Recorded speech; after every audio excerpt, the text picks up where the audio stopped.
Hello guys, আজকে আমি তৈরি করতে চলেছি, মানে বানাতে চলেছি পেয়ারা মাখা, শর্টকাট পেয়ারা মাখা। তো প্রথম পেয়ারাটা কেটে নিলাম।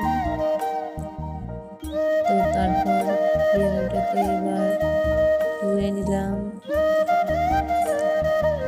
ধোয়ার পর পেয়ারাটা শর্টকাট যেহেতু মাখা, সেহেতু শুধু জলটা নিয়ে নিয়েছি এবং এরপর জলজিরাটা ছিটিয়ে নিলাম।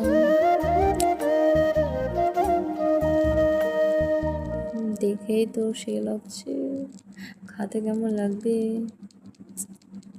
মানে খাতে তো আরো সেই। তো এই তো আমার শর্টকাট মাখা তৈরি। এবার আমি টেস্ট করে দেখবো কেমন হয়েছে। জাস্ট